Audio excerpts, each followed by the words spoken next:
From a prototype first-person game engine to revered Trilogy, Metroid Prime is a name that goes hand in hand with Nintendo's legendary repertoire. It convinced the world of what Metroid could be capable of in 3 dimensions, and left an astounding impact on game design, fans of the series, and even those that were new to Metroid. It made a name for Retro Studios, a team that is now one of Nintendo's most cherished first-party developers, and it brought the franchise back to life. I'm not saying anything new here. The Metroid Prime games are some of the most important games to be released in the 2000s for many reasons, most of them being common knowledge. But how did this happen? How did a brand new development studio manage to string together a series of fantastic video games? How has Metroid Prime influenced game design? In what ways do the games attempt to captivate the player? Why are they still so unique to this day? And above all else, why do we love Metroid Prime? These questions have answers, both from objective and subjective standpoints.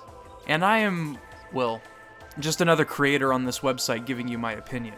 But I've tried to throw together a comprehensive video on some of my favorite games of all time. In this video, we'll be examining the development of the Metroid Prime trilogy, its design and adaptations of the franchise's elements, its impact and legacy, its highs and lows, and what was left unfinished or unattempted in the end. If you've just signed up for the Federation or you've been a bounty hunter for years, this video should have something of interest for you. Discussion is both how we remember Metroid Prime and how we shape its future. So with that said, let's jump in. I'm Liam Triforce, and this is a Metroid Prime Trilogy retrospective.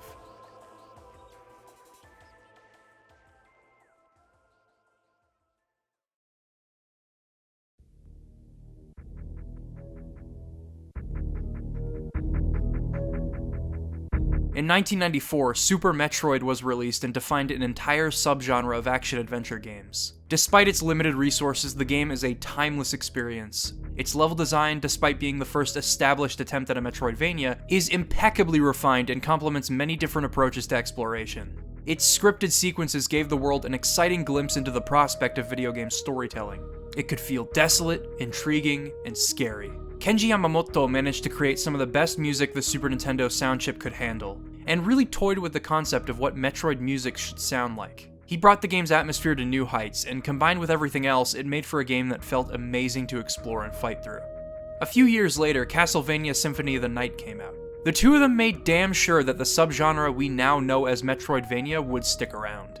It was a malleable format for a video game. You could build almost anything out of something that pushed freedom to explore and memorization of layout. So, it's curious that a new Metroid game wouldn't be released for another 8 years. Perhaps Super Metroid was a bit too amazing. Shortly after Super Metroid's release, the world was made aware of Nintendo's next console, the Ultra 64. It was to compete with the PlayStation and Sega Saturn, and with Super Mario 64 completely mopping the floor with other 3D games thanks to its analog control stick and full freedom of movement, it was only natural to expect other Nintendo franchises to join the fray. And oh, did they ever. The Nintendo 64 is held in high esteem for a reason. Zelda, F-Zero, and Star Fox all had series-defining games on the system. Mario Kart received a complete overhaul. There were even some new faces. Rareware completely dominated the N64 with Banjo-Kazooie, Diddy Kong Racing, GoldenEye, Perfect Dark, and more. The iconic Mario Party series first got its start here. Paper Mario, Turok, Wave Race 64, Kirby 64, Doom 64. I could go on. All of these incredible games, and yet Metroid was a no-show throughout the console's entire lifespan. The thing is, Nintendo had every intention of making a Metroid game for the Nintendo 64. Why wouldn't they? The series had finally received worldwide recognition in the industry for what Super Metroid had accomplished. But they ran into some big creative hurdles in conceptualizing a game for the system. While they haven't gone into specifics, Yoshio Sakamoto, the director of Super Metroid, did once state that he couldn't imagine how Samus would control with the Nintendo 64 controller. At the time, 3D video games were only just becoming a reality.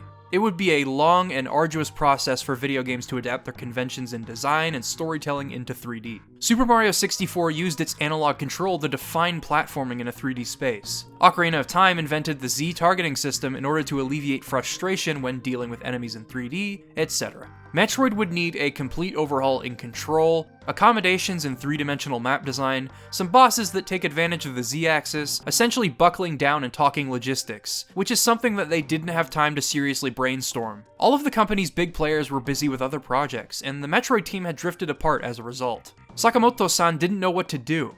But what about the others? Well, Satoru Okada, one of the key designers for Metroid, began overseeing hardware development at Nintendo. Aside from Pokemon Stadium, developer Makoto Kano only had a hand in a few of Nintendo's projects after the year 2000. There was one person on the original Metroid team who may have been able to solve this dilemma. Gunpei Yokoi was instrumental in Nintendo's early years of game development. He created the Game & Watch line of systems as well as the Game Boy, supervised Donkey Kong in 1981, co-developed Mario Bros. In 1983, as well as Metroid and Kid Icarus a few years later, and pioneered the cross-shaped directional pad. If there were ever a person to figure out how Samus could function in 3D, it'd be him. Unfortunately, he left Nintendo in 1996 after the failure of the Virtual Boy, and he was tragically killed in a car accident 1 year later. With the team splitting up and funneling their creativity into other games, Metroid was left in limbo.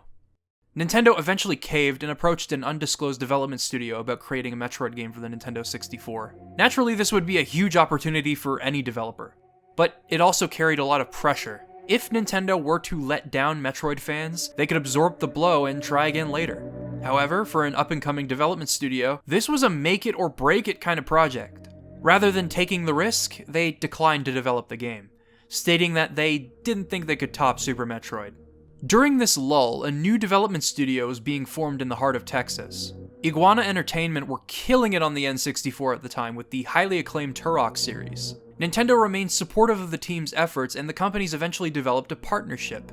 Iguana founder Jeff Spangenberg eventually left the company in order to form a new studio and work hand-in-hand with Nintendo. Enter Retro Studios, a new development team devoted to creating games for a mature audience on Nintendo's next console, in order to mirror Turok's success. Throughout 1999, the studio worked on multiple projects: an RPG called Raven Blade, a football simulator called NFL Retro Football, a car combat game akin to Twisted Metal, and an action-adventure game that only had a prototype engine and some concept art lying around. None of these projects really impressed Nintendo, and things began to fall behind schedule despite their workforce constantly expanding. In 2000, Shigeru Miyamoto visited Retro Studios. Like the other Nintendo executives, he was disappointed in how things were turning out. That is, until he saw their action-adventure game engine. It was a rudimentary first-person engine that could be used for anything, really. And despite not being fond of the other projects at Retro, something about that first-person engine gave him an idea. Sometime later, Nintendo and Retro were deliberating on what was next for the studio. Supposedly out of nowhere, Miyamoto-san said, "How about Metroid?" He suggested using the first-person engine to create a Metroid game. From there, things began to cohere for Retro. After receiving some valuable feedback, their initial test for a Metroid game in that engine convinced Shigeru Miyamoto to hand the studio the Metroid license, and the clock began to tick. This all occurred shortly before Space World 2000, where Nintendo would officially reveal the GameCube. There were a few demonstrations for games that could potentially appear on the console, but of course, some of them were just technical showcases. With that said, Nintendo's eagerness to show anything for Metroid after 8 years of silence is bold, and it garnered a ton of attention. Nintendo must have had a great deal of confidence in Retro despite their troubled beginnings. So much so that Nintendo confirmed a GameCube Metroid game was in development shortly after Space World, and it was expected to be playable at E3 2001. But public reception from here on out wasn't entirely favorable. It soon became public knowledge that the next Metroid game would be a first-person shooter, and people were skeptical on how that would fit the series, especially after early gameplay was revealed. But the truth is, Retro was going to great lengths to make sure it didn't feel like your average first-person shooter. Metroid didn't become famous for its platforming elements. It was revered for its exploration. And that same philosophy is what drove Retro back then. Here's some insight from Retro CEO Michael Kelbaugh on the matter. Making a first-person shooter would have been a cheap and easy way to go, but making sure the themes and concepts in Metroid were kept was something that we wanted to do, and translating those things into 3D was a real challenge. For example, translating the Morph Ball was one of the hardest things to do. The Morph Ball was a crucial turning point in the game's development. In addition to first person, Retro also experimented with a third-person perspective, but several people, including Miyamoto-san, corroborated on the fact that it was too clunky to shoot enemies from this angle. The Morph Ball pulling the camera out of Samus's body stuck, however, and Retro fleshed out the physics engine as best they could. Eventually, producer Kensuke Tanabe found out how the ball was controlled, and he saw how it was interacting with the world. Going through tubes, solving mazes, boosting in half-pipes, and ramping up to a new area, etc. At that moment, he knew Retro had something special. The team continued to grapple with the game's camera, blend of perspectives, level design, and combat. It was really tough, and they were crunching hard right up to Nintendo's firm deadline of Christmas 2002. Mind you, they were working this hard against the contempt the Metroid fanbase held for this project. It didn't feel like any of this was going to work out from an outsider's perspective, even though Nintendo remained supportive of the studio. Retro Studios even went through a few layoffs during the game's development, and things were looking grim. Then the reviews came out.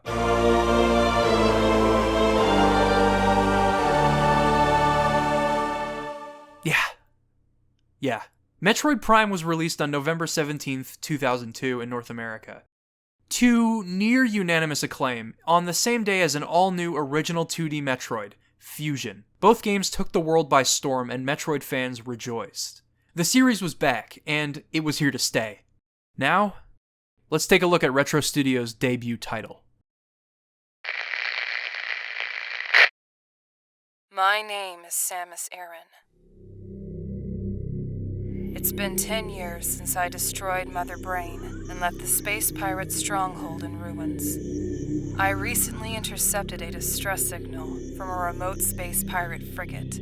Upon investigating the source, I've discovered what they were researching and how they met their fate. A radioactive substance known as phazon has mutated or killed all remaining entities on Talon 4. And at the heart of it all is the result of extreme phazon mutation. Metroid Prime.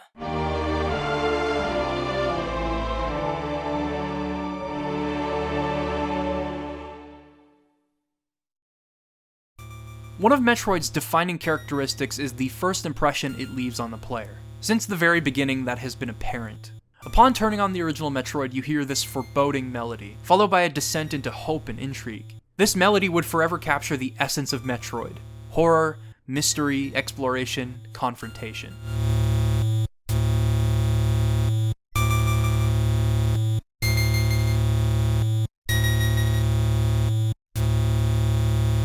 Something of Metroid's caliber was brand new to the medium in 1986, so this title screen and its concept alone were enough to leave a lasting impact on the industry. Super Metroid expands on this exponentially, however. You have these grim pans over a dimly lit research lab as Metroid shrieks can be heard over the disturbing music piece. Then the title screen fades in and you process the dead scientist, the baby Metroid, and the return of Metroid's most important melody.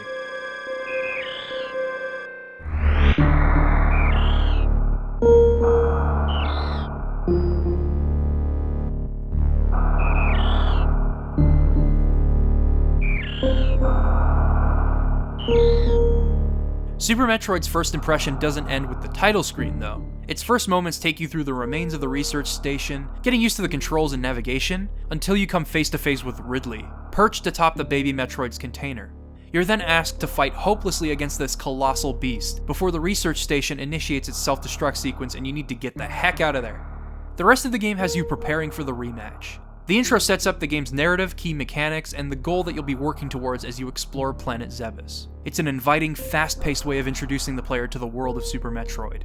The series would continue to build upon the strong foundation of Super Metroid's first minutes, starting with Metroid Prime. The Super Nintendo's audio capabilities were to be designed for, not around, and only a handful of composers were able to understand this. One of these people was Kenji Yamamoto, the composer for Super Metroid. The man understood how to utilize these 16-bit samples to create atmospheric pieces, as well as intense battle music and groovy explorative tracks. The question now is, how is Metroid supposed to sound with CD quality instrumentation? A lot of Super Metroid's soundtrack came from its subtlety. What could Yamamoto-san do that would blow people away and scream Metroid? Well, as soon as the title screen faded in, the world was given its answer. I know you've heard this theme already, but why don't we take another listen?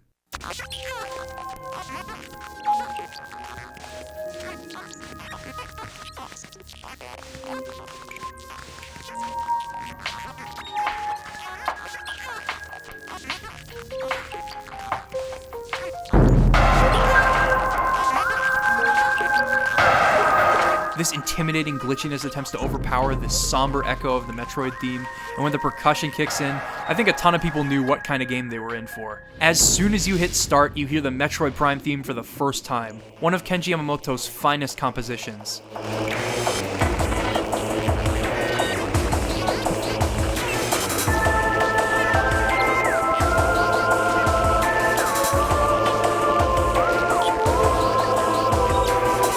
It introduces an inviting yet mysterious melody, the instrumentation the game will carry with it, and the atmosphere that surrounds it. Kenji Yamamoto's instrumentation in the original Metroid Prime doesn't utilize an orchestra, it's all synthetic. Despite the leap in quality from the Super Nintendo, he was limited to certain sounds and instruments. So, what did he do? He used instruments that only work when synthesized. Just like Super Metroid, he is designing for the limitations, not around them. These two pieces sound like science fiction incarnate, and they are brilliant invitations for both Metroid fans and fans of video games in general. Of course, the title screen is only a small portion of why Metroid Prime's introduction works so well. The first level may not be as iconic as Super Metroid's confrontation with Ridley, but it packs so much into its runtime that I prefer it greatly. It makes sense that a shift in perspective would cause players to feel a bit overwhelmed, so Metroid Prime's tutorial gives players both a hands-on demonstration of its mechanics and a taste of what's to come. The tutorial will actually allow me to bridge into my full analysis of the game, so that's convenient. As soon as you land and hear Samus's arrival theme for the first time, your first task is to disable this force field. This is where Metroid Prime's true nature is brought into question, as it contains a lock-on button. See, only in certain situations did Super Metroid ask you to properly aim your shots, and that amounted to sending a missile into Kraid's mouth or using the shoulder button to take out enemies above you, or another scenario along those lines. Things were a lot simpler when there wasn't a Z-axis to worry about. However, rather than completely shifting the design of Metroid Prime into FPS territory, Retro decided to keep things simple. The lock-on mechanic means that nothing gets in between you and your enemy, and combat can focus on dodging and finding efficient solutions. For example, freezing an enemy with the ice beam and blasting them away with a missile. Draining a powerful enemy's health with the wave buster so you can focus on the others. And you'll do this while dodging attacks from enemies by pressing the jump button while moving left or right. This is taught most effectively in the battle with the Parasite Queen, in which you'll need to keep yourself positioned ahead of her shield so you can fire through the opening. Problem solving and quick reflexes in combat have always been at the heart of Metroid, and Retro managed to adapt it beautifully here. Granted, it's hard to ignore the influence of an FPS entirely. I mean, after all, most of these people worked on first-person shooters before coming to Retro. There are still instances where using free aim is going to benefit you, which is taught in this first moment too. There are some enemies and boss fights where free aim is going to be of great use to you, like the swarming bugs and such, and this applies to puzzle-solving scenarios as well. But because free aim is utilized so selectively based on situations that call for it, or your own ingenuity coming to play, or perhaps you're just surveying the world around you, it still feels like it adheres to the spirit of Metroid. It's another means of dealing with enemies and interacting with your environment. Metroid Prime's controls in combat definitely changed people's expectations of how a console shooter can function, and gracefully transitioned the series' combat into 3D. Something else that becomes vital to Metroid Prime's design is the scan visor. Here it's used to activate doors, elevators, what have you.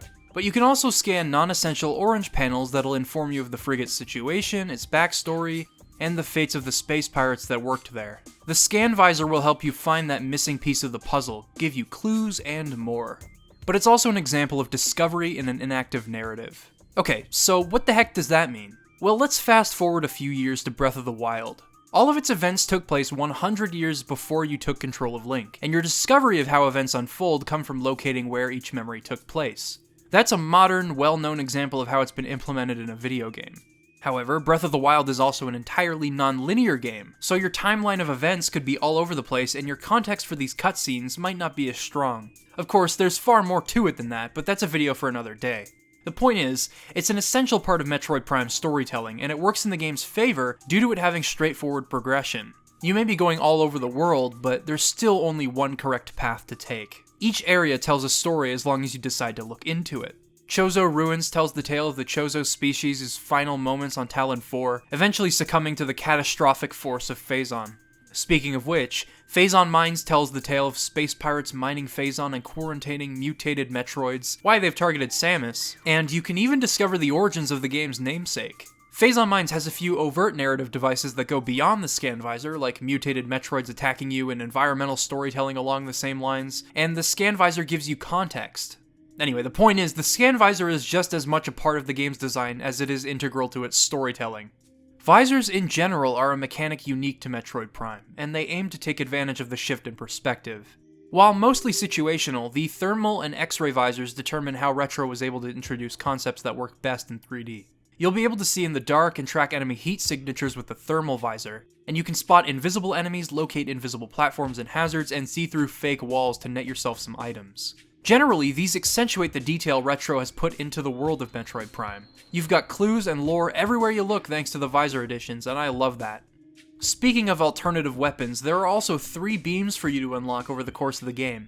The Wave Beam, Plasma Beam, and Ice Beam, and you can switch between the 3 of them at will. Charged shots from each of these beams will paralyze, freeze, or burn certain enemies, so you can see why you have the ability to switch between your beams. An Ice Blast won't work well in Phendrana Drifts, and good luck using the Plasma Beam in Magmoor Caverns. Actually, you use the Ice Beam to grab the Plasma Beam in Magmoor Caverns, so the 2 areas link up beautifully in that regard. Some of my favorite strategies are paralyzing the space pirates with the Wave Beam and then blasting them away with a barrage of missiles, or freezing enemies and then shattering them like I mentioned before. And you can grab upgrades for each of your beams that require missiles.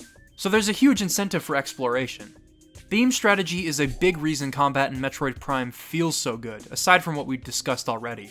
Enemies will press down on you, and circle strafing around them while pouring shots into them will take forever. You're always looking for a quick way to deal with even the toughest enemies, and that contributes to consistent engagement. I do get sick of getting locked in a room with space pirates or Chozo ghosts, as they take forever to kill, and the ghosts jump all over the place, requiring you to constantly switch visors. Still, this game's selection of enemies and bosses drive the point home. It's great at setting you up for difficult situations. Did you learn about how to use the thermal visor? Use that knowledge to kill Thardus. Can you strafe around your enemy and focus on a weak point? Use that skill to kill Sheegoth. Speaking of setting you up, you're given a taste of what's to come in the tutorial. Contrary to Super Metroid, Prime's first level gives you access to a few of the abilities you'll come across later. You'll be able to play around with the charge beam, missiles, the space jump, and even the grapple beam when situations call for it. And all of these instances are laid out incrementally in this short time frame. Then, after defeating the Parasite Queen, you'll need to trek your way through the frigate before it explodes, and without the items you had before. Intriguing introduction, mechanical intro, boss fight, escape sequence. A revised and improved version of Super Metroid's tutorial that sets you up for greatness in every way. The only thing left to be introduced as you land on Talon 4 is Metroid Prime's atmosphere. The atmosphere has always been a huge part of Metroid, for reasons we've discussed. Super Metroid broke the mold when it came to video game atmosphere, and the loss of subtlety when shifting to 3D could have sucked.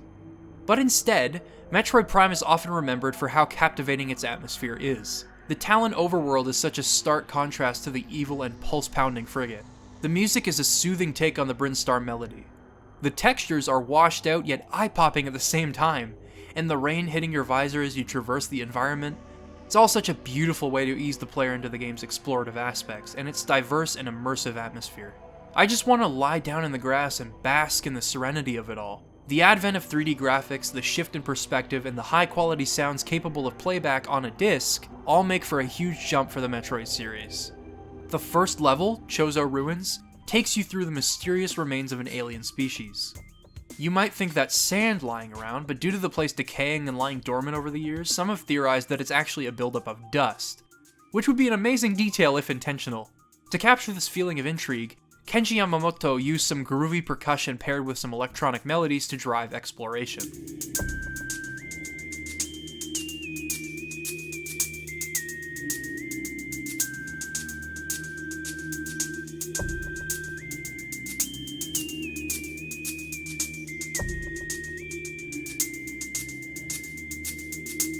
That electronic whistle would become a motif for the Metroid Prime trilogy, and it's a nice way to fit a memorable melody into an ambient piece.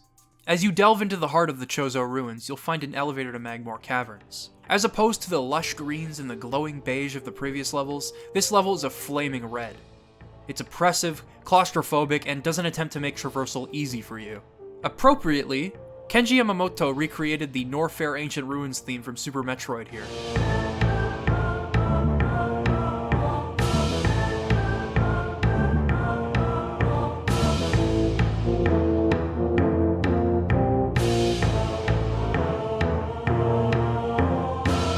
Once you escape the confines of the planet's core, you'll find Phendrana Drifts, the Metroid level that resonates with me the most.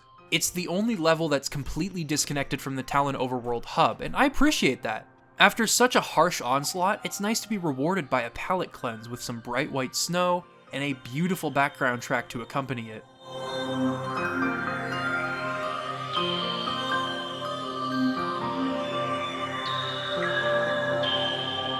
That piano piece set to those trademark Metroid Prime space noises. You feel right at home, yet like you're in another world at the same time. After completing the level's first objective and wrapping back around, Ridley flies overhead, reminding you of what you're working towards and the grim context of those goals. Speaking of which, the Phazon Mines. We've talked about how the narrative unfolds here, but this place is sinister as all hell. You dive deep into the mines, fighting the toughest enemies you've ever faced, in claustrophobic rooms with pure anxiety backing it all up, courtesy of the game's soundtrack.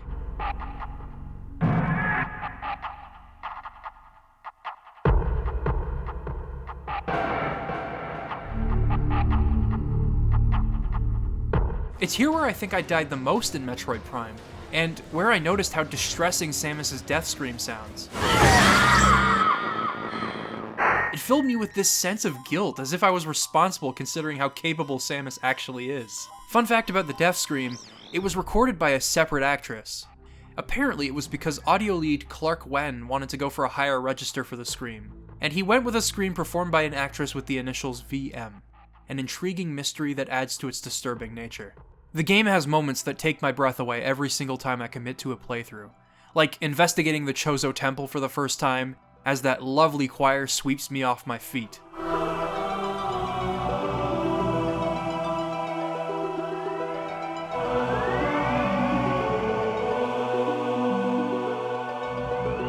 Heading underwater with the gravity suit only to realize you're traversing the frigate you once infiltrated above the planet, as this poignant piano piece takes over.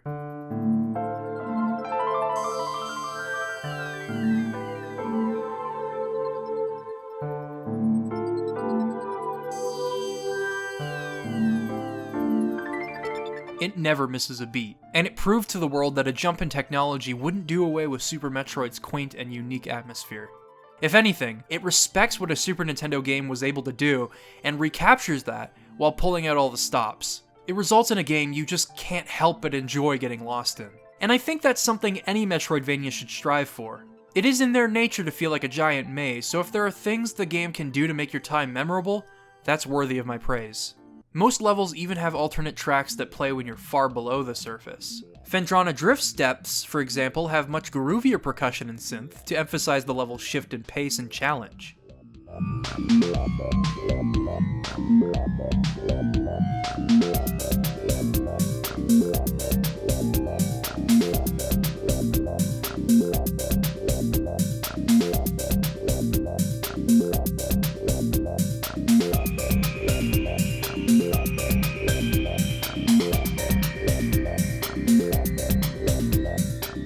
Talon Overworld depths feel like an entirely separate level, as they take place in this grove that you gradually ascend, with the music barely resembling what you once associated with that area.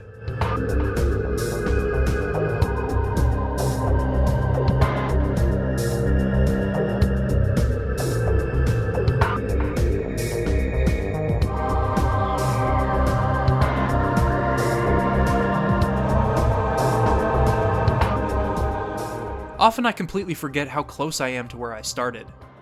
That's something that's awesome about Metroid Prime's level design. It reveals several shortcuts to different areas in ways you wouldn't expect, while simultaneously introducing new portions of already familiar levels. Because the game utilizes the Z-axis, it can branch off and connect in more ways than previously possible. Doors can be placed at any coordinate, they can introduce challenges based around 3D concepts, such as anything involving the morph ball, 3D platforming, rotating tunnels, scanning criteria all over the room, etc. It's both new and exciting for Metroid, and yet familiar. Mind you, this was also a very early attempt at creating a three-dimensional Metroidvania, so it isn't perfect. The game requires you to travel to a completely separate area in order to grab power-ups on occasion, and that can be a detriment to pacing. In structure, its map is very similar to that of a 2D Metroid game, meaning that you'll continue climbing down until you reach the bottom, with elevators to reach the surface and connecting areas. While this structure can work in a game that only wants you to worry about a two-dimensional plane, it can be problematic with 3D map design. First, let's take a look at how each level connects. At first, only one elevator will connect you to Talon Overworld from Chozo Ruins, but you'll eventually uncover a one-stop shop for Talon Overworld travel. One of the elevators connected to this room takes you to the Sunken Frigate, the other buries you in the depths of the overworld. This, however, connects conveniently to Phazon Mines, so that's nice, but let's dig a bit deeper. Chozo Ruins will also hook you up with Magmoor Caverns, which is a long stretch of land that contains the only two elevators to Phendrana Drifts, and they're placed at opposite ends of the level, which makes backtracking to Phendrana Drifts a pain in the neck. There is at least an elevator in Talon Overworld that cuts your travel time in half. These connecting paths seem pretty fair at first glance, and progression seems to follow a great rhythm between each area. Your time in Phendrana is concentrated, and you rarely have to return to the area for more items. Usually, shortcuts and optimization through knowledge of an area can carry you through the power-up collecting and backtracking. I, however, cannot say the same for Phazon Mines. There are two elevators here, one at the top of the level and one at the bottom. In between are multiple floors of hell. Spiderball tracks, Phazon-infested rooms, enemies that keep locking you in rooms, puzzles that reset upon leaving and re-entering the area. It's a mess. I love the atmosphere of Phazon Mines, but it's not a level I enjoy revisiting. An initial run of the level will provide you with some intense action, fun puzzle solving, and a great narrative, but the magic quickly fades when you return to grab some items you missed. Unfortunately, travel time is a huge issue with Metroid Prime's level design. Sometimes, no matter how they tried to alleviate the issue with elevators and shortcuts, it's an inescapable problem. Chozo Ruins, despite its vast amount of paths to take and endless amounts of secrets to uncover, its structure means that a ton of backtracking will take place throughout the game, and it's inevitable. Even small optimizations won't cut it. There's a lot of backtracking in Metroid Prime. There's no speed booster here due to the disorientation that would ensue, and while the morph ball is much faster than trekking on foot, you can't use it seamlessly throughout each room. You'll have to pop out at some point. The point I'm trying to make here is that pathfinding weighs heavily on the player in a Metroidvania. Finding the route you need to take is rewarding in its own way, as it always has been with Metroid. And the same goes for finding secrets and upgrades. But due to the Z-axis multiplying the number of paths to take, and due to the structure of some levels being built around your initial run more than anything, it can sometimes result in frustration. I'm really not a fan of repeatedly trekking through Magmoor Caverns or scaling Phazon Mines over and over again. I'm not against the idea of running into dead ends when exploring in a Metroidvania either. Dead ends can still convey new information that will come in handy as you attain further upgrades. What bugs me is the journey required of you to travel between waypoints, and that issue is accentuated when you make a mistake and you have to start all over. It also doesn't help that as you expand your arsenal, most enemies are barely a challenge at all, so you can just blast through rooms mindlessly. Of course, they took note of this, and that's why when I'm forced to confront enemies like space pirates and Chozo ghosts, I'm incredibly annoyed. But I am willing to forgive Retro for all of these things. After all, this was one of the earliest attempts at transitioning the genre into 3D, so those lingering issues were going to be carried over. Both 2D and 3D Metroidvanias have since figured out ways to diminish backtracking, both in connected and segmented maps. Metroid Fusion, which was released on the same day as Prime, had a room at the top that contained elevators to each sector, and those sectors can connect to each other. It's seamless, engaging, and you have an easy method of retreating back to the surface and going somewhere else. So the genre was seeing attempts at streamlining exploration, and as the Prime Trilogy went on, it did experiment with new map layouts and mechanics to accompany a three-dimensional plane. You'll see what I mean in due time. I think a big reason I, and a few others, tend to bring up Metroid Prime's backtracking problem is because of the endgame quest, the hunt for the Chozo artifacts.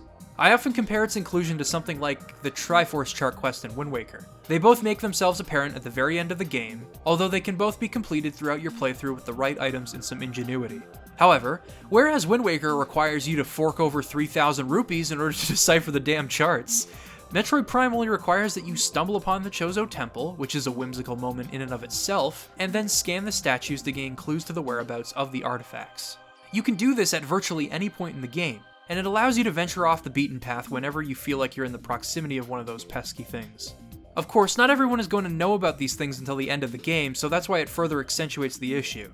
And even then, some of the Chozo artifacts can only be grabbed after obtaining late-game upgrades like the Phazon suit, so you'll be doing a lot of running around regardless.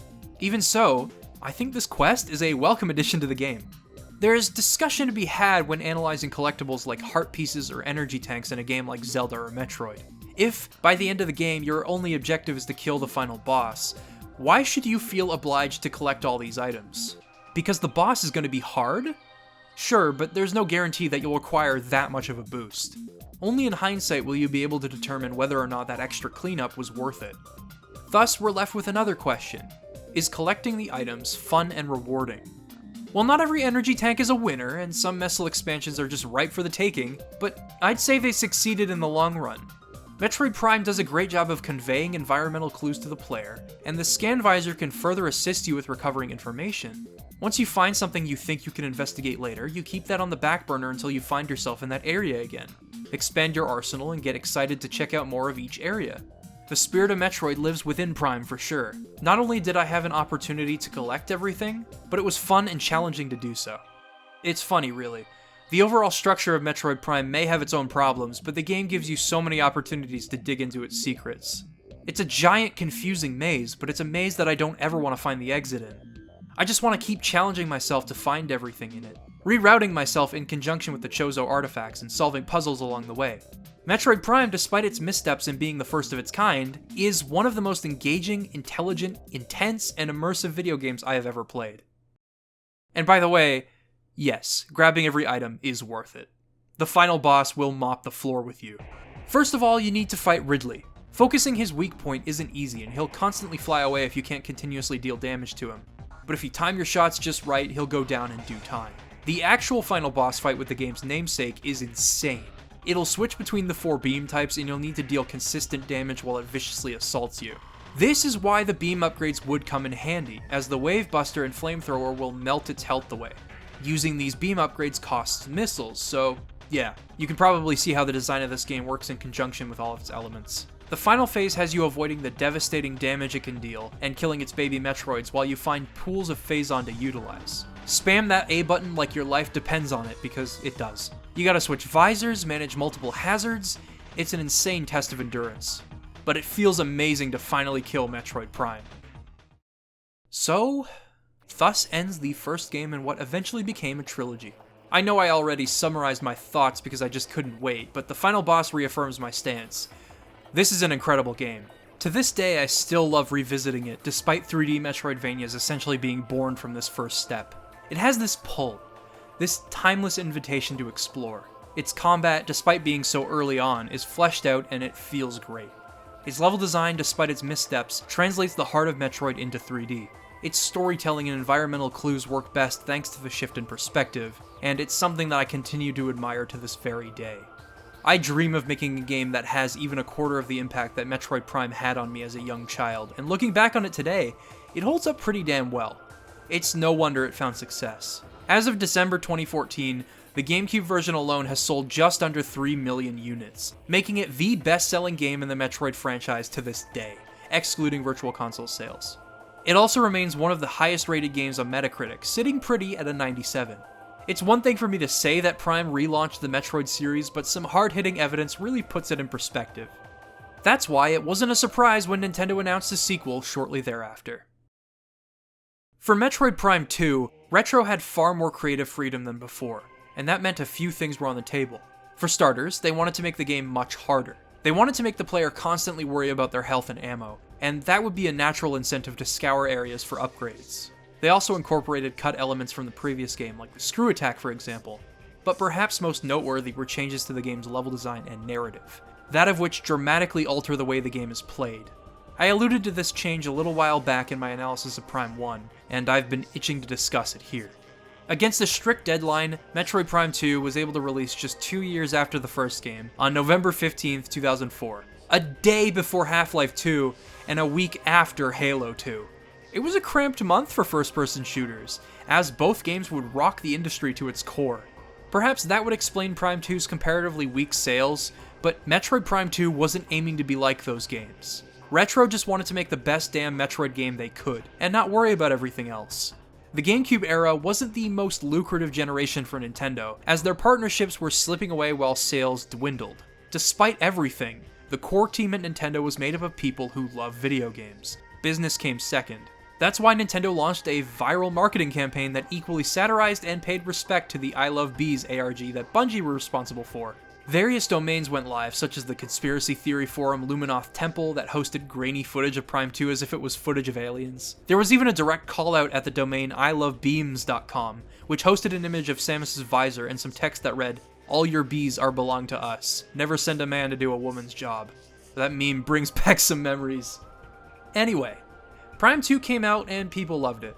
One of those people was a kid named Liam, and after replaying it today as an adult, he thinks Metroid Prime 2 is a strong contender for one of the best Metroid games he's ever played.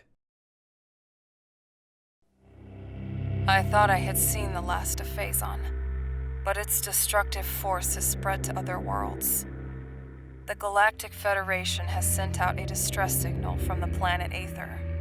There, I discovered that a Phazon meteor has created a dark parallel to the planet, and creatures known as Ing have possessed both the native Luminoth species and soldiers of the Federation.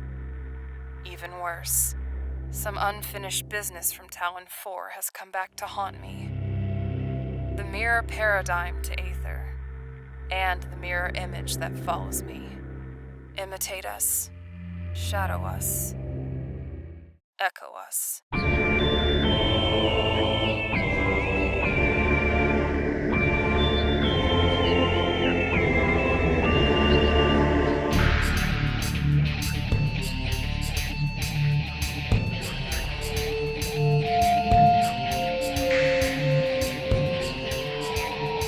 I love that title screen.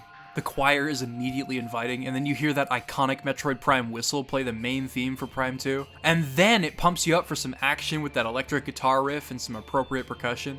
The percussion symbolizes the ancient Luminoth race, which is what the plot of this game revolves around. They're on the brink of extinction, and Samus agreed to help them because it's just what she does. That notion is what really made me look up to her as a kid.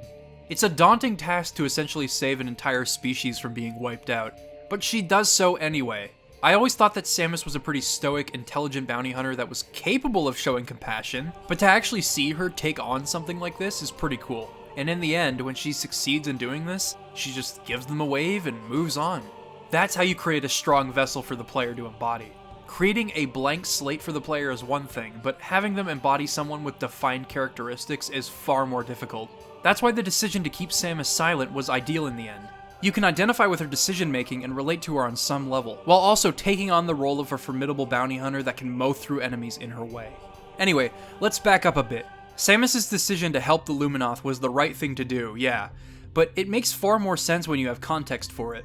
And oh boy, there is no shortage of reasons for her to do this. Metroid Prime 2's introduction may not be as iconic as that frigate going up in smoke, but its emotional depth and tight design make up for that. With but a line of text to go off of, you land on the planet Aether. The opening area, that dark cave, carries with it a claustrophobic atmosphere. There's uncertainty as you approach your objective. The lighting is all gloomy, there's no sign of fresh air from anywhere, and as you approach the research station, you realize you were too late. So many Federation soldiers have fallen victim to a mysterious toxin infecting their system. Some of their bodies carry with them their final log entries, which tell a disturbing tale. Apparently, the Federation was not prepared for what they'd find on Aether, and the soldiers they sent ended up falling victim to the Ing. They've been possessed, and their reanimated corpses begin to attack Samus. As a concept, this is far darker than anything I've seen a Nintendo game tackle. We've seen Majora's Mask and Pokemon grapple with death and the process of grieving, but in a subtler, E-for-everyone manner. That's what made the game so clever. Hell, that's what makes writing for kids media such a big challenge with an enormous payoff. Metroid is one of Nintendo's only ongoing first-party series where they can delve into territory like this without restraint. Even the Luminoth go through this kind of thing, one of them even committing suicide before the Ing possesses them. And once again, these logs can only be discovered if you use the scan visor. This overwhelming burst of grim content is first presented during an organic gameplay tutorial, and before your weapons are stripped from you, you meet Dark Samus for the first time. She completely overpowers you and you'll need to start from scratch in the temple grounds. This tutorial is more than I could ask for in a sequel to Metroid Prime. I adore what it achieves. Because of the tutorial, I found myself using the scan visor on things more than I ever did in the first game. I remember stumbling upon that Federation ship and seeing everyone die in a flashback, and then immediately wanting to learn more about each soldier. This area tells a non-linear narrative, and you can piece it together by finding each soldier lying around. The first one I found talked about a soldier named Haley. I think Haley's losing it. He talks to himself all the time, and he won't sleep. He almost shot me on watch the other night. I think he thought I was one of those things. I talked to the doc about taking him off the line, and he told me we need all the help we can get.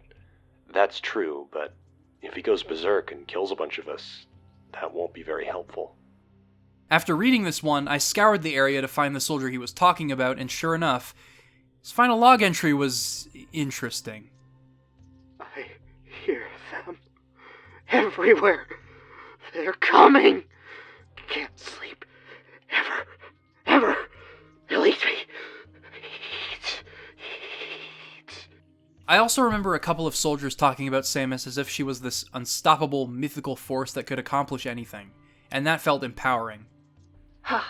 This is ridiculous. I can outshoot half the men here, and I'm stuck on monitor duty. I didn't join up to stare at a hollow screen. This wouldn't happen to Samus Aran. She'd be out there taking care of business, not pushing buttons and sending reports.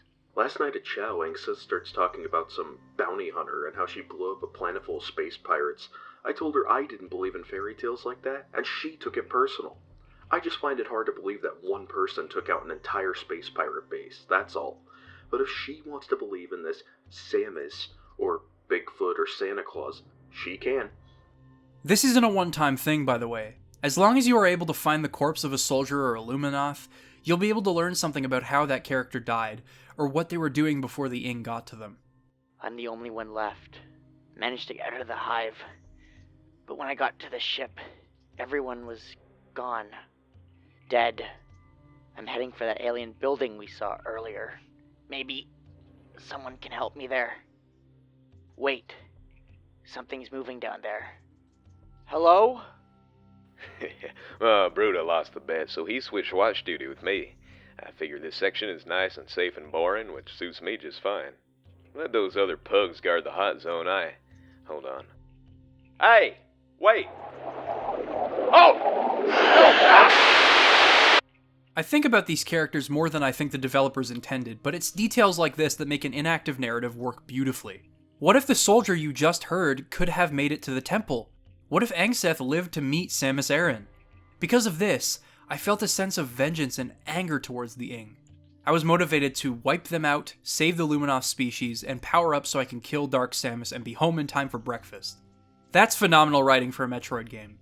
It's a tradition at this point for events to take place before and after the meat of a Metroid game, and Retro managed to work within those boundaries to create something brilliant.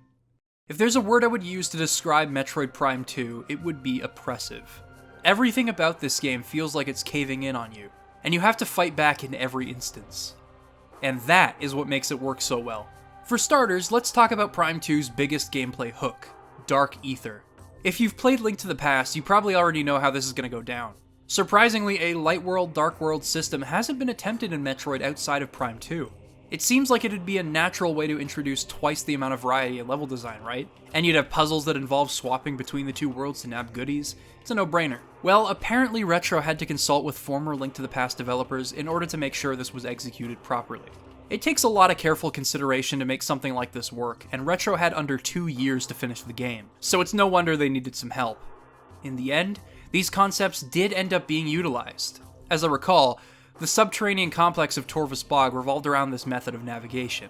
You'll need to connect through a maze of portals in order to fight Alpha Blog in a chamber separate from other light world tunnels, and the main loop is broken in the dark world, so you'll need to transfer between the two worlds in order to reach the grapple beam. Want another example?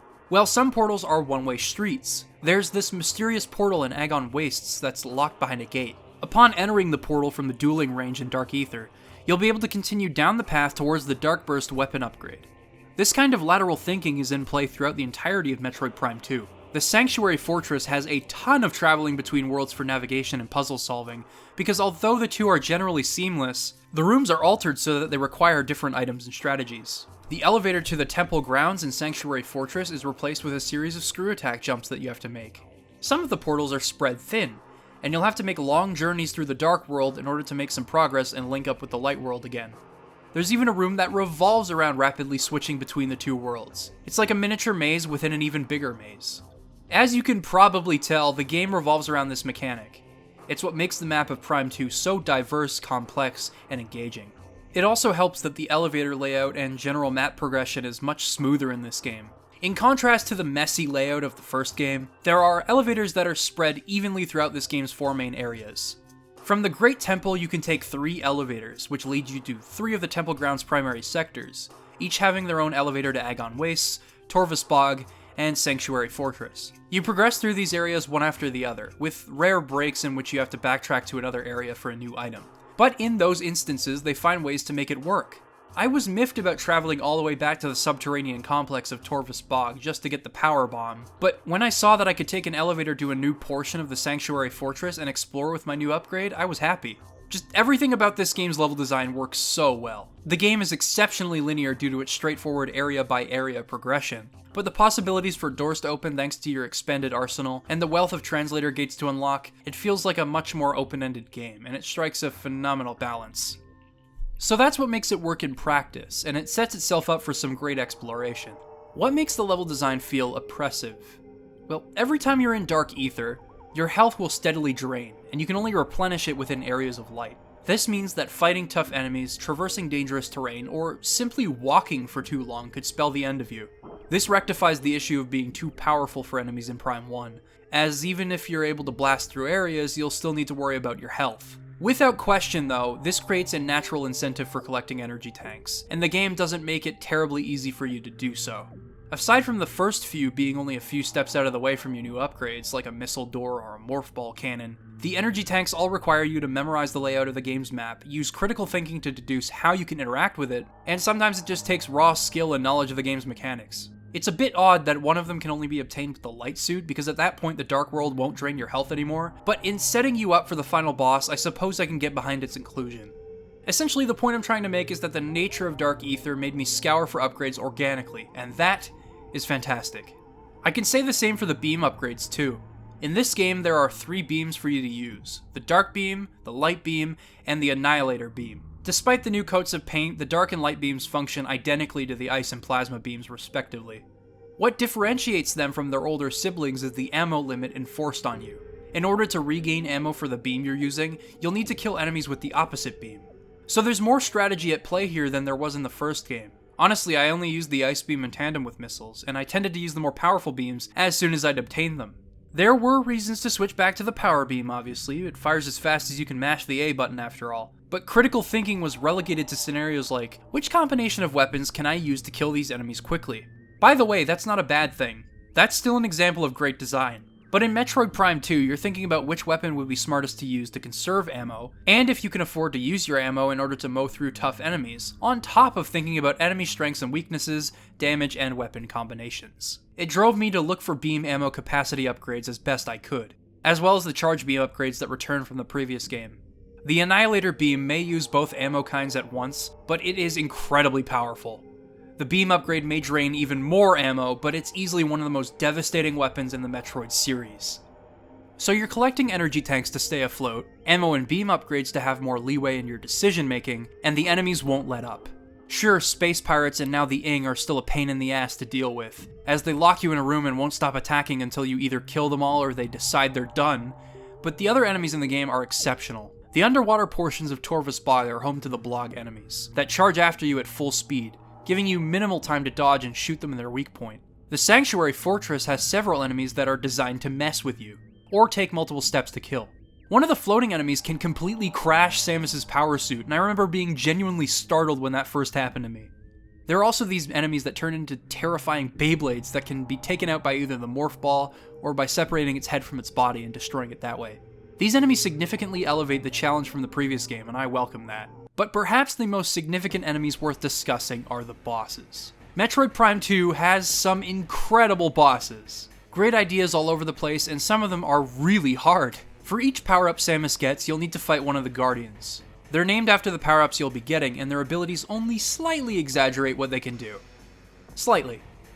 This, in and of itself, introduces a ton of variety into boss battles. Being swamped by the Ing as the Boost Guardian shoots across the room, it's one intense fight. The Grapple Guardian will force you out of your safe zone, so you'll need to dodge accordingly and find the right moments to get behind it. Yeah, I should mention that most of these bosses are fought in the open air of Dark Aether, so your health is constantly draining unless you huddle into your radius of light. That's what makes these fights feel like you're being choked.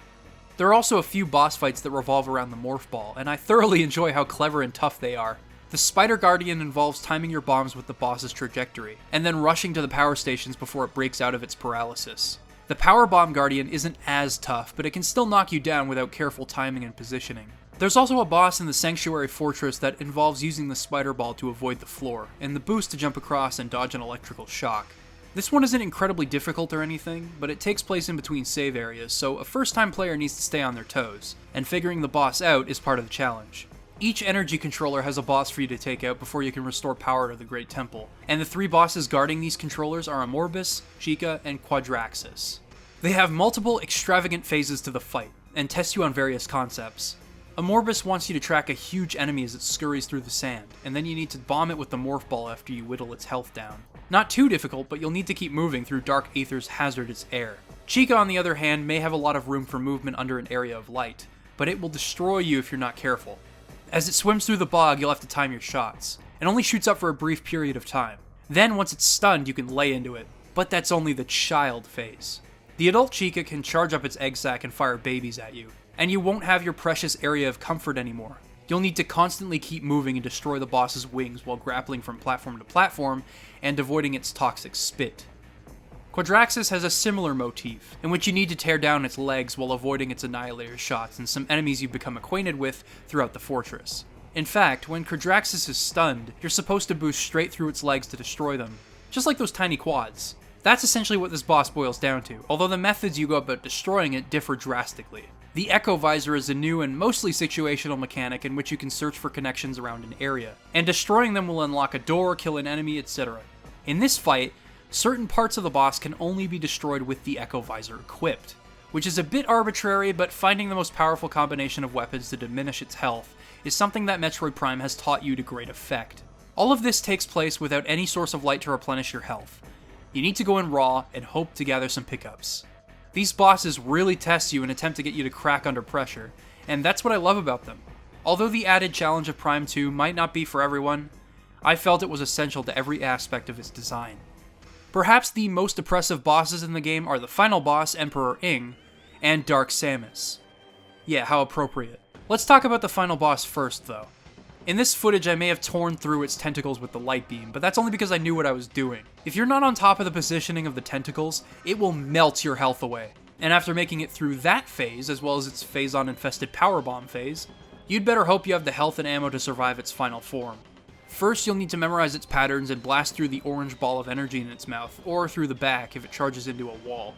When that happens, you'll need to shoot its mouth with the opposite beam, but the Annihilator beam works no matter what color appears in its mouth. Now here's the thing. The final boss of Prime 1 could be killed regardless of how many missiles or energy tanks you manage to grab. It could be killed without your various beam upgrades.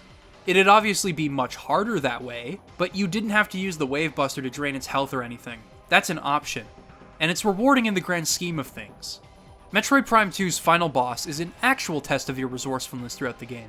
Even if you feel like you're just scraping by, finding what you can find, the default ammo and missile capacity aren't going to be anywhere near enough. It's as if the boss is directly asking you if you've grabbed all the upgrades. The boss directly incentivizes upgrading Samus, which is perfect for a Metroidvania. And it's also the hardest boss in the game, which really makes it feel like it's pressing down on you and testing your abilities. It also has some incredible music. I love how the Prime 2 theme blends into some badass percussion. We'll talk more about the music soon, just bear with me. As much as I thought Emperor Ing was oppressive, it didn't make me feel as helpless as Dark Samus did. As your mysterious archenemy, she'll invade your game and inconvenience you in the worst of ways. Just for fun, she shows up in Sanctuary Fortress and destroys the bridge, so you can't make your way over to the other side without the Spider Ball. She'll fight you over and over again, and as you get stronger, you can totally annihilate her again and again. She'll have some new tricks up her sleeve each time, though, forcing you to adapt in the moment. What strikes me most is how she refuses to give up and she just won't die. She's essentially a mysterious blob of evolved Phazon. Why is she so insistent on going after Samus? That's what makes every encounter with her seem helpless, and my outlook became bleak. And before you can escape the Sky Temple and flee towards the Great Temple again, you'll have to fight Dark Samus on a time limit. On guard, and may the best bounty hunter win. That's probably my biggest takeaway from Metroid Prime 2's interpretation of Phazon. Having spread to so many different solar systems, it's become this unstoppable, inevitable force that can't be reasoned with. As Samus, I feel helpless and overwhelmed as I read about the Luminoth and Federation succumbing to the Ing. The level design, enemies, and bosses all encourage you to seek out some defense amidst this uncontrollable destruction, and it does so outstandingly. You can only really escape it when you take in the game's atmosphere, finding some solace amidst planetary devastation. All of these primary levels have distinct atmospheres with fantastic music, and their Dark Aether counterparts carry with them a more abrasive feel. The main melody of each song still comes along for the dark counterpart, so you're reminded of what you can go back to. But let's dive into specifics. The temple grounds exist at the summit and connect you to each of the 3 main levels. The music symbolizes the Luminoth's pride in their species with that triumphant melody, and that funky fresh beat over the industrial clang drove me to explore. That rustic backing instrument is carried over to Angon Wastes, which is essentially an underground and more deserted version of the temple grounds. Things feel lonely in both levels as the entire species has been wiped out, and all that remains remains. Angon Waste's music reflects the tragedy the Luminoth are facing.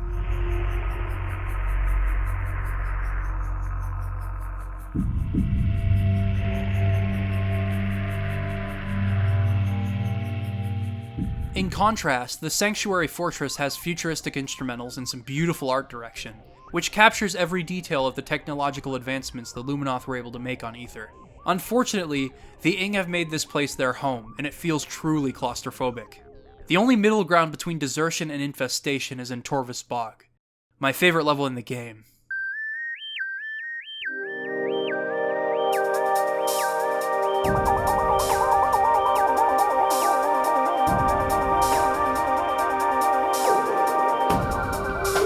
Those opening notes combined with the hi-hat in the background are enough to give me chills. There's a faint curiosity about its music, and I can't help but whistle its main melody.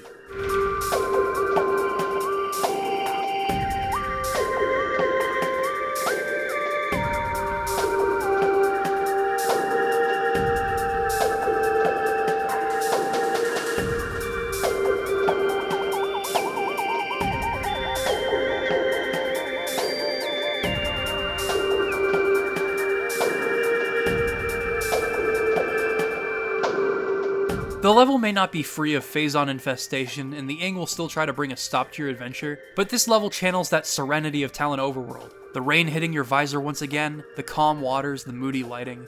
It feels like a desolate Metroid level, but also the only place in Metroid Prime 2 that feels untouched by the primary narrative, techie buildings aside. It's the closest you can come to paradise in a game where it's you against the world. Although, there was one moment in this game that really blew me away. Far more than the other levels were able to, and they still impressed me quite a bit. There are 2 parts to this story. Part 1 takes us back to 1994. Super Metroid's Lower Brinstar has one of my favorite songs in the entire franchise. It's dark, it's moody, and aims to unsettle you. It was the quintessential Metroid song to me.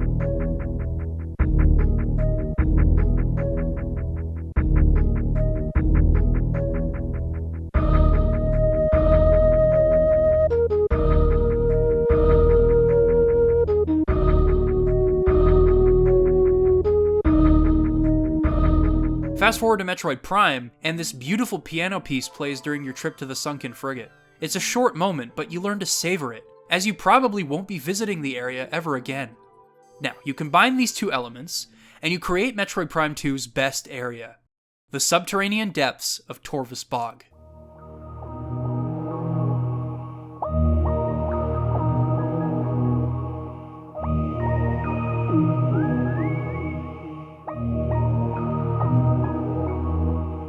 Utilizing Metroid Prime's instruments, Kenji Yamamoto managed to create something damn beautiful. You're in this deep, threatening complex, swimming through water, at the furthest point away from the Great Temple, and you have this music playing as you explore the facility.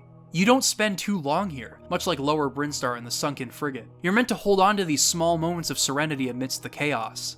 I think that speaks volumes for what I believe is Metroid Prime 2's thesis. Savor those little moments amidst the claustrophobia in a game where everything feels out of your control.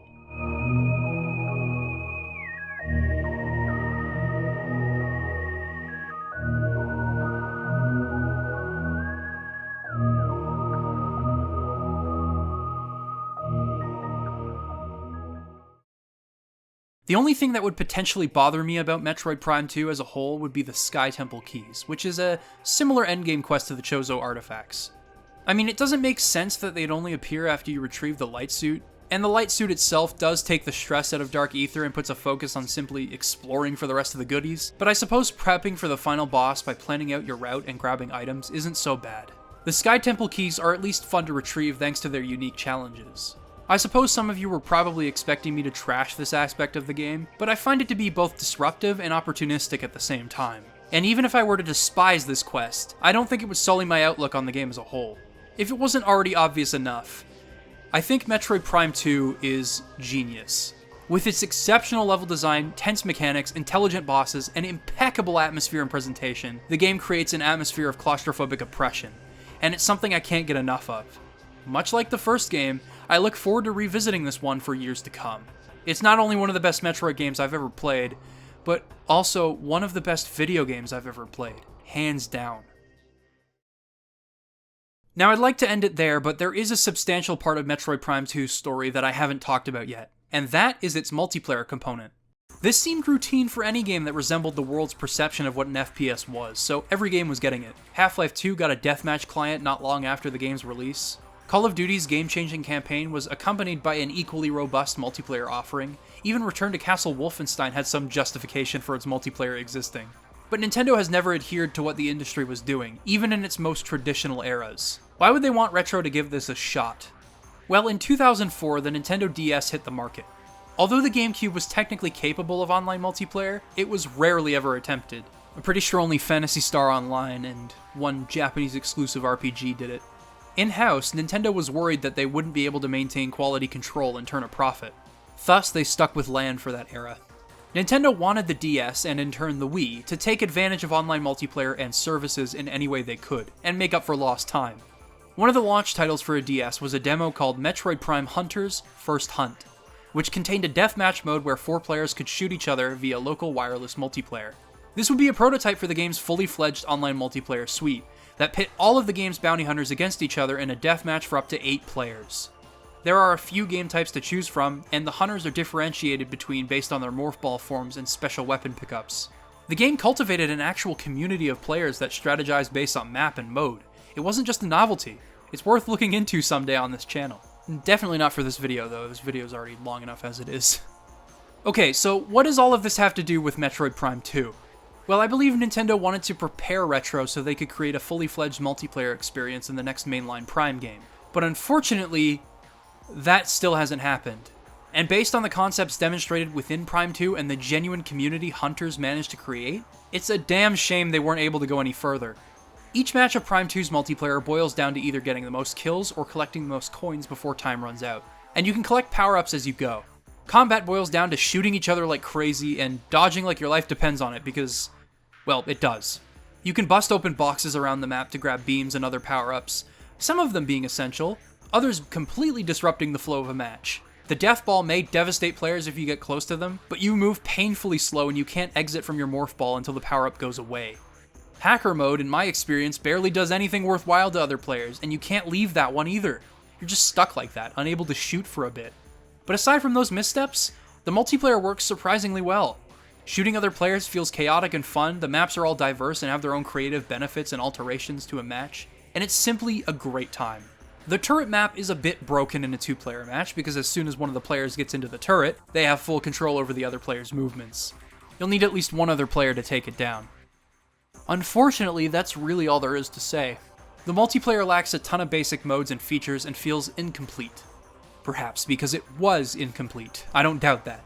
Nintendo's American division, we'll call them NST, did a fantastic job fleshing out Hunter's multiplayer mode, but Prime 2's is more of a proof of concept than anything, and that's why the lack of a continuation really stinks. Thankfully, the core strength of this series lies within its single-player roots, so it's not a huge deal. but I want to believe Retro is capable of creating something that surpasses what NST put out multiplayer-wise. To this day, they still haven't attempted anything like that.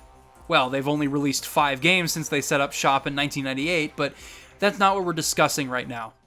The thing is, I think I know why they weren't able to tackle another multiplayer mode. Simply put, they didn't have time. By the time Metroid Prime 3 would be released, the GameCube was going to be obsolete. Retro Studios had bigger fish to fry, and an entirely new control scheme to develop. Nintendo's next console was going to be all about motion controls and accessibility, and they had to completely reinvent the first-person shooter before they could close out the trilogy. Supposedly, the controls for Metroid Prime 3 took a year to develop on their own, and that took precedence over the game's original release date, resulting in delays. It was clear that the focus of development became the utilization of the Wii's motion controls. So, Metroid Prime 3 released on August 27th, 2007, to critical acclaim, just like its predecessors. Does it benefit from its control scheme? How does it close out the trilogy?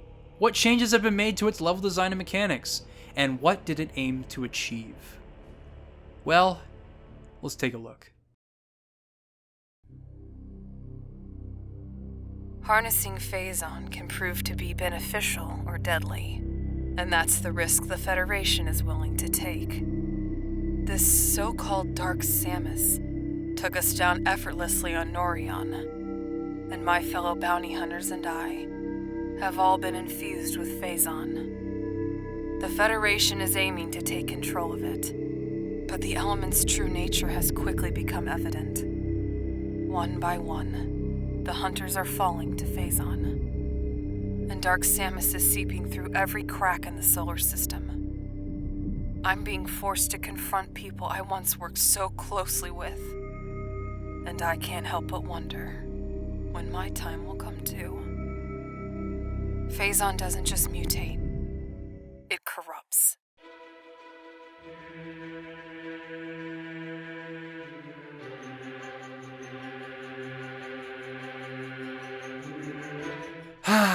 The final title screen of the trilogy. The music symbolizes the eclipse of the trilogy's narrative events and a send-off by the developers.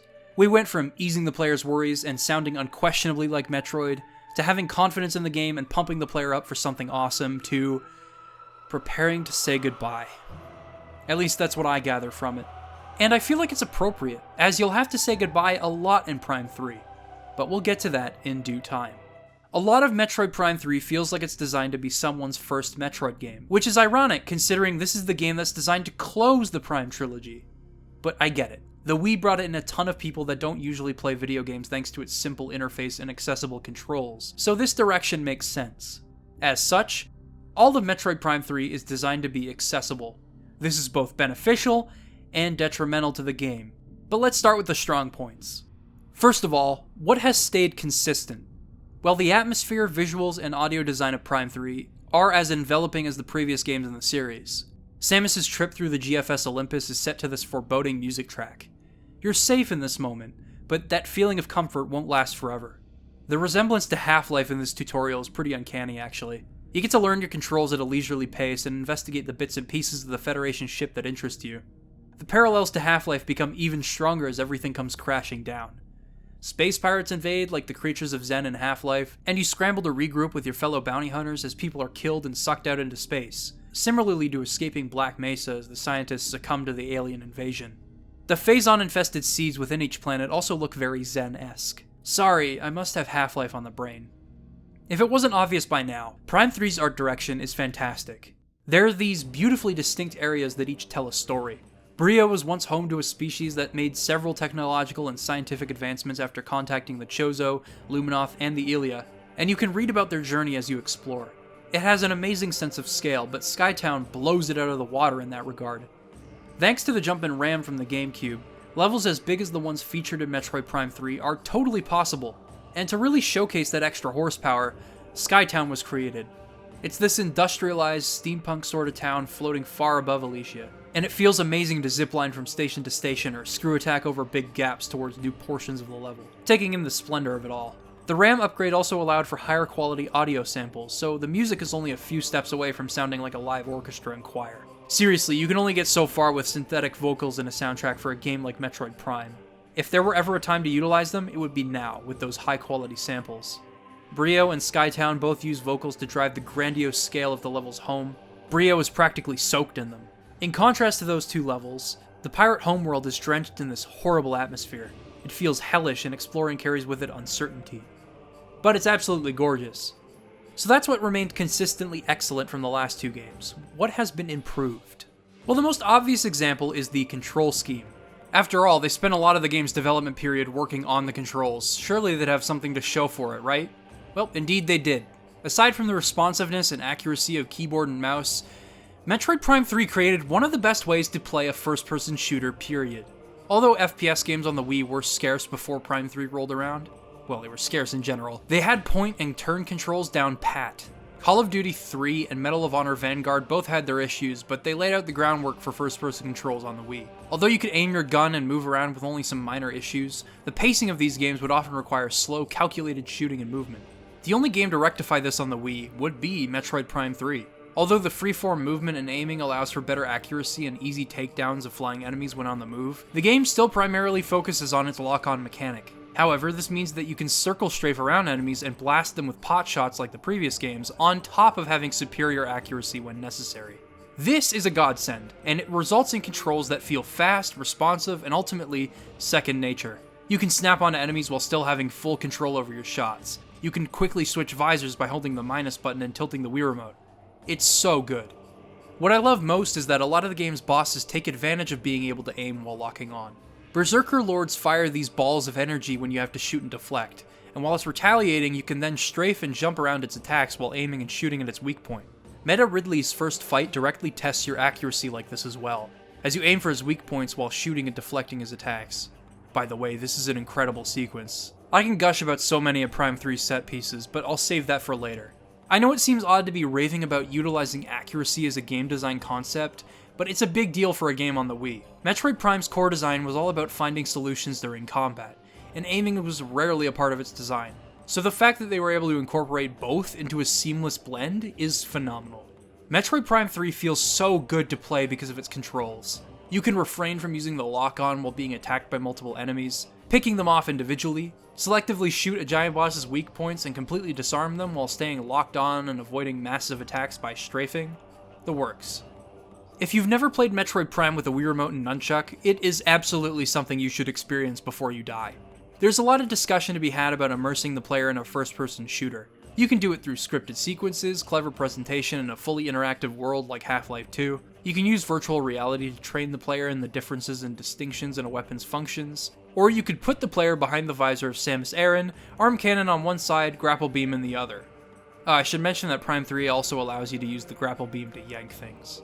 This is used in environmental puzzles, but it's also great for ripping an enemy's shield off them. I gotta tell you, this makes me feel so badass. Retro set the player up for projecting themselves onto Samus, but physically embodying her with the game's motion controls is a whole other ballgame. They've finely tuned these controls so that they suit fast-paced gameplay, destroying that slow-paced barrier for Wii shooters. This is easily the definitive way to play Metroid Prime. It's accessible, it evolves the game's combat and elevates its depth to new heights, and it's fun as hell. On the topic of accessibility, it's worth talking about the game's level design, because this is one of the most accessible Metroidvanias I've ever played. A lot of its rooms and areas are about puzzle solving. The best example I can use to summarize how this works is, in Metroid Prime 2, there was a room in Sanctuary Fortress that you gradually solved while branching off into other rooms. You'd fix the circuitry and a new path would open up. You'd solve that room, come back, fix the circuitry, rinse, repeat. It was puzzle after puzzle that led towards your primary objective. This occurs far more frequently in Prime 3, and I'm a fan. This shift means that resourcefulness is still on the table, but it's more about knowledge of your arsenal rather than pathfinding. These puzzles carry the game through the first portion, which is linear, and gradually branches out into pathfinding as you become accustomed to its design. Pathfinding becomes a huge part of the game once it asks you to retrieve 3 bombs spread throughout Skytown, and that's a great place to introduce a challenge like that. By that point, you should be able to find your way around and explore freely without getting terribly lost. And I respect that. It eases the player into an objective like this, and the game paces itself with rooms that focus on combat, platforming, hazards, and the like. The pirate homeworld is perhaps the best example of its seamless blend of puzzles, exploration, and combat. The level feels like one big puzzle rather than a giant maze. You know where to go and how you're going to get there. It's about the practicality. Throughout this level, they impede your progress with ruthless enemies and acid rain. You need to work towards that suit upgrade. The game is designed for linear progression, but it definitely allows you to branch off whenever you feel like it. When I first played Metroid Prime 3, I wondered how they would handle the connecting of different areas. We went from a rocky start in Prime 1 to a succinct design with Prime 2. What could they do to further improve the map design of Prime 3? Well, because the levels are so huge, they just decided to completely segment them. You visit the different planets in Prime 3 by activating landing pads for your ship, and you can bring your ship to each of them while on the planet as per your want. So rather than creating something needlessly complex, they decided to circumvent the pathfinding stresses through this method. After being frustrated with the backtracking in certain aspects of the previous games, this made me genuinely excited to revisit other planets and grab new power-ups. It didn't feel like an inconvenience as it may have in the other games, it's just part of the fun. For example, in Skytown you come across a landing pad as the game urges you to revisit Brio for a new upgrade. Sure enough, the abilities you've gained will open up an all-new icy section of the level, and it's a hop, skip, and a ship ride away. Of all the things that Metroid Prime 3 attempts to evolve, the narrative is perhaps the most impactful. In Metroid Prime 2, the log entries would have benefited from having voice acting. Hearing the fear in a soldier's voice in their final moments, it's part of the reason I asked some of my friends and members of the community to help participate in this video. I wanted to drive home how much that part of the game meant to me. Thankfully, this game has full voice acting for Samus's bounty hunter comrades and all of the Federation soldiers. This was a necessary step, because you don't get to spend a lot of time with them. After Dark Samus attacks the hunters, you're all separated, and the blast from her beam infects everyone with Phazon. Samus is basically on her own throughout the entire game, fighting to keep the Phazon from corrupting her entirely. And when its true nature comes to light, finding the other bounty hunters suddenly seems like a much more difficult task. You get a glimpse into their personalities and abilities on Valhalla and Norian, and that's all you have to go off of until you can confront them. Unfortunately, it's already too late for them. They've been completely taken over by Phazon, and you have no choice but to tear them down. I think the game is completely aware that you don't really have the time to form a bond with them at first, so they instead decide to have you connect with them through their boss fights. And I absolutely love that. You have to begrudgingly dodge Rundus' ice attacks, yank him down from his pillars, and knock him out of the air as he flies around on ice, just like he did on Norian. All set to a badass battle theme that combines Prime's unique instrumentals with some electric guitar riffs thrown in there.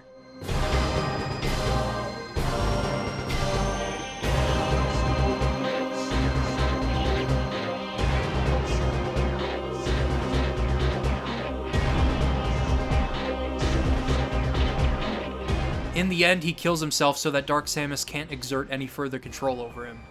And yet, she still absorbs his energy. This becomes a recurring theme, and it really hurts to experience this. Dark Samus uses gore for his energy, and Samus helplessly blasts at her. Much like Prime 2, this channeled a sense of vengeance. I wanted to end this. Gendrada's boss fight is insane. The character is known for her shape-shifting antics thanks to her introduction on Valhalla, but it's not until the pirate homeworld that we get one of the most memorable moments in the game. At first, a Federation soldier asks for your help in order to reach your objective. Nothing seems terribly off, but then the soldier brandishes his weapon. As it turns out, it was Gendrada all along. She shape-shifts into the other hunters, including Samus, flips around the arena, and is generally difficult to keep track of and shoot at. But it's an immensely rewarding fight.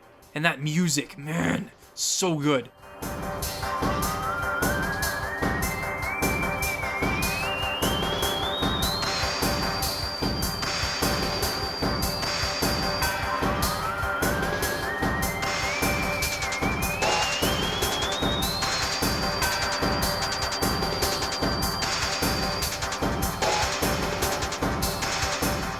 I feel like this is the pinnacle of Metroid Prime 3's combat.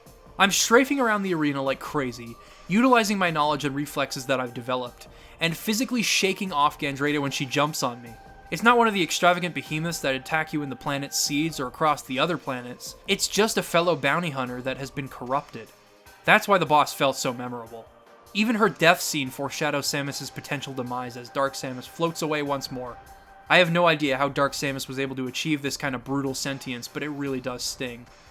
These boss fights really drive the point home that Metroid Prime 3 is about saying goodbye, achieving closure on this storyline, killing Dark Samus, and giving the Federation a thumbs up. And all things considered, it seems like this is a great place to close out the trilogy. So, what is wrong with this game? I mentioned accessibility harming this game in addition to benefiting it, so what do I mean by that? Well, first, I know this is a low-hanging fruit, but I gotta mention it because I find it ridiculous.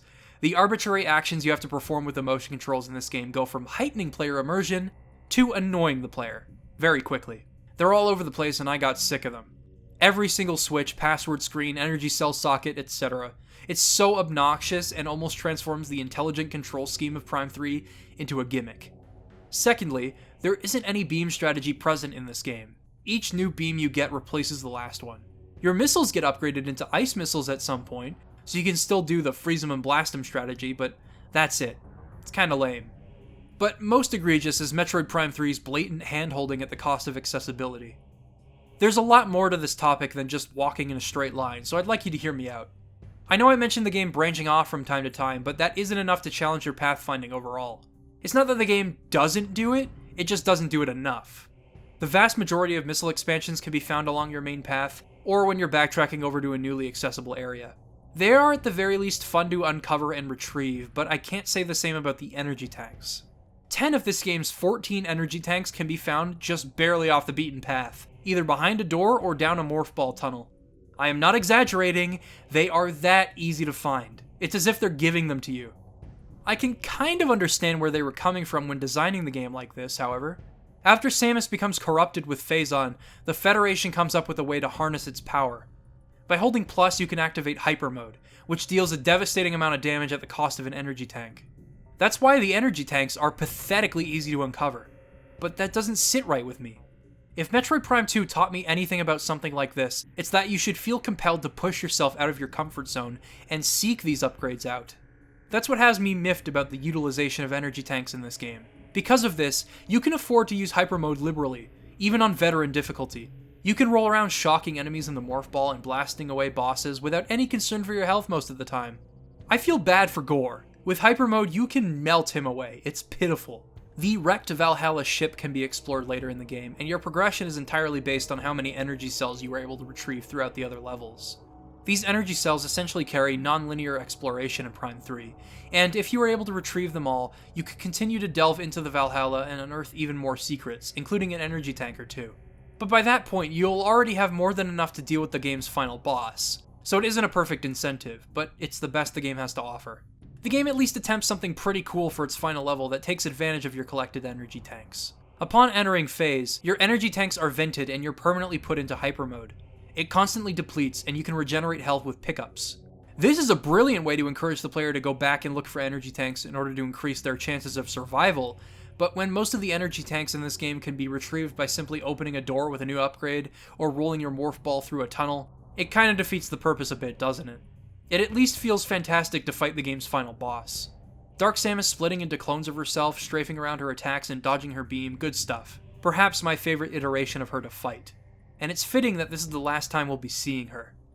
After that, all that's left is taking down the corrupted Aurora unit using everything you've learned in combat, and freeing the galaxy of Phazon once and for all. With that, the story of Metroid Prime comes to an end. I honestly don't know how to feel about this being the closing chapter of the trilogy. On one hand, its new ideas are fantastic and should have been introduced earlier. And its level design, progression, combat, and puzzle implementation is some of the best in a game of its kind. On the other hand, it holds your hand too often, it's far too linear, and its energy tank implementation is the game's fatal flaw, which in turn destroys the purpose of the final level and exploration as a whole. Metroid Prime 3 is a great game, don't get me wrong. It's an absolutely kick-ass freaking video game. But it felt like this game should have been the culmination of everything Retro has learned. It instead makes compromises at the price of accessibility. As a conclusion to the trilogy, I'd be lying if I said I was completely satisfied. And I want more. Dear God, I want more. I miss this series, man. I miss the Prime universe. I miss the feeling it gives me to explore and learn about the world. And I think Retro knew that something of that nature would occur. In the secret ending, Samus takes a moment to mourn the loss of her fellow bounty hunters. As she takes off into space, a mysterious ship follows behind her. If you've played Metroid Prime Hunters, you might notice that this ship's design and color scheme bear a striking resemblance to that of Sylix. If you want answers, well, after nearly 13 years, that's all we've been able to hold on to. After Metroid Prime 3, The series entered its second dark age.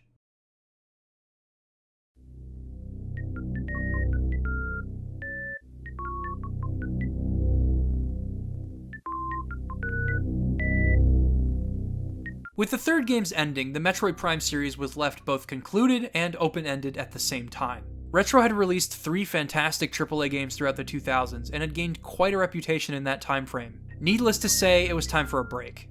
And for some, it was too stressful to stick around.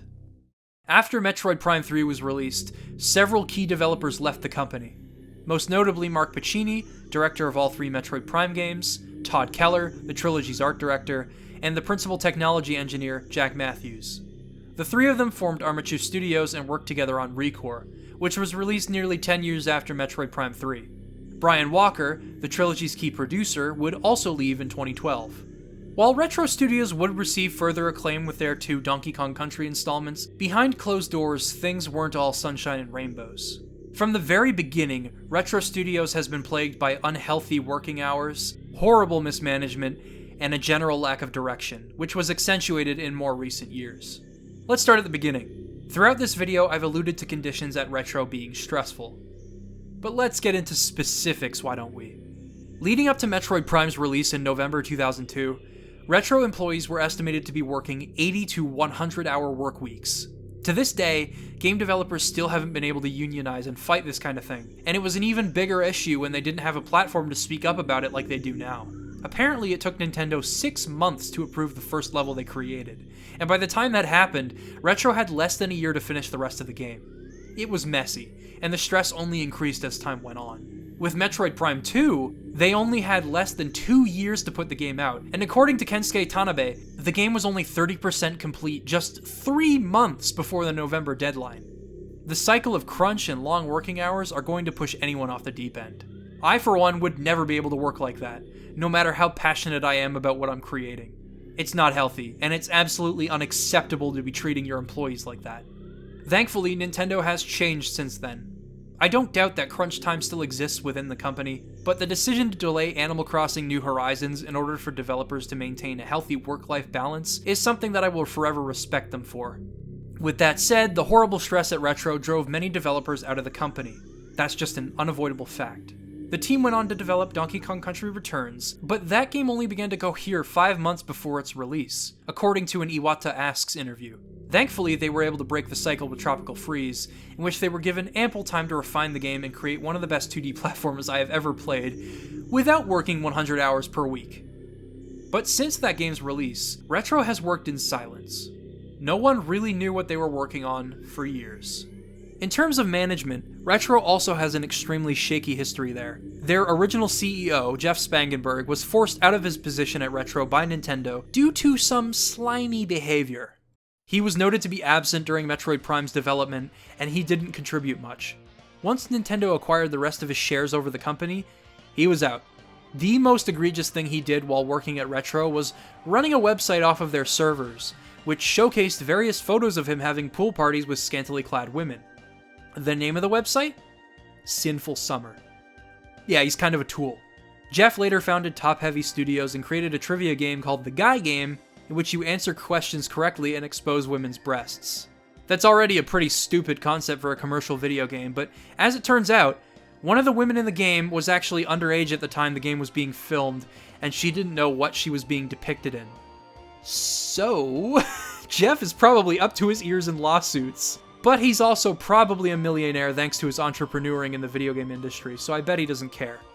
Since his departure, things were going smoothly in terms of management. However, accusations from anonymous former employees have lobbed complaints at management in recent years since they've been working on something since 2014 and still have nothing to show for it.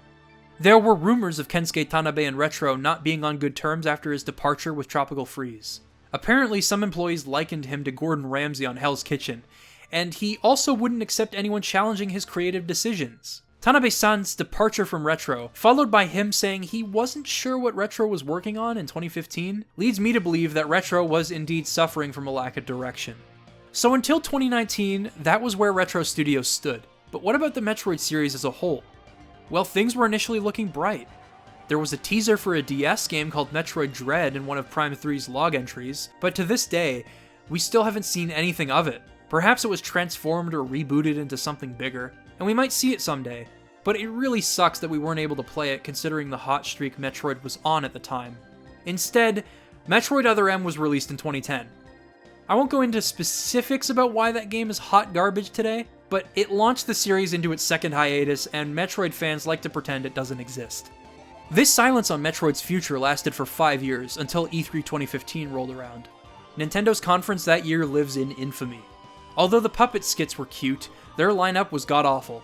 At the time, I was excited about Star Fox Zero, Triforce Heroes, and Super Mario Maker, but Animal Crossing Amiibo Festival felt like a slap in the face, Breath of the Wild, then known as Zelda U, was not mentioned at all, and perhaps most infuriatingly, they had the balls to announce Metroid Prime Federation Force, a spin-off co-op shooter that had little to do with anything Metroid related after 5 years of nothing.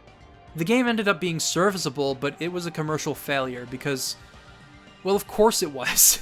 None of my friends bought it, and the game felt completely soulless to me.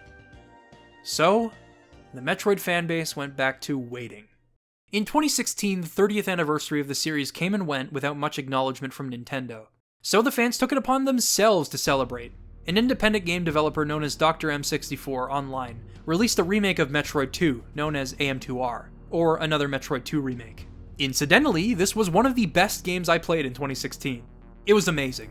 It felt like something Nintendo could have made, and it was made by one person over the course of a decade. But of course, we can't have nice things.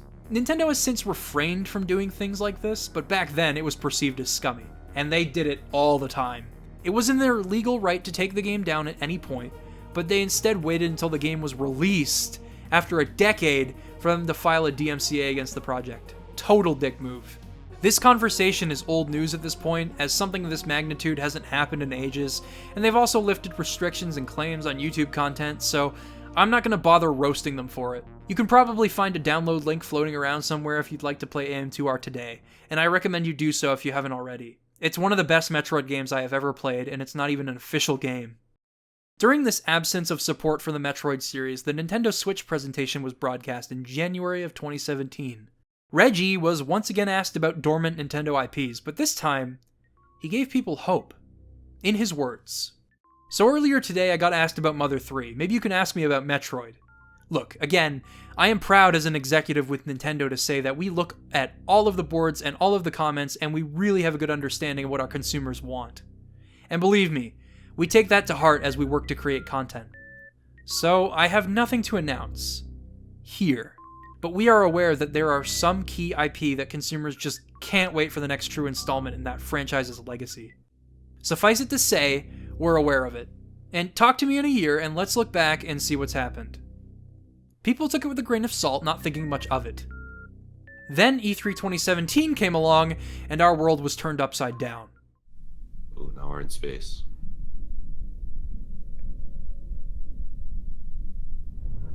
There's not a lot that's in space. Blast ball. Oh my fucking god, are you... Whoa! Holy shit! Oh my god, are you serious right now? No, they are not. Are they actually? Wait. Oh my god! Oh my... Yes! Oh my god! I gotta speak for that. Oh, they did it. Oh, okay, they just won. They won. Against all odds, not only was Metroid Prime 4 actually being made, but a new 2D Metroid was being released later that year. A remake of Metroid 2 that both gave context to their DMCA takedown, and also introduced concepts that I'm willing to bet will further evolve the Metroid formula in a new and exciting direction. But seriously though, that logo was enough to make me scream in excitement. Because it meant that not only was Nintendo willing to listen, but they were also willing to make damn sure that they didn't disappoint. They could have just left the Return of Metroid with their 3DS remake and called it a day, but no, they wanted to do something extra special.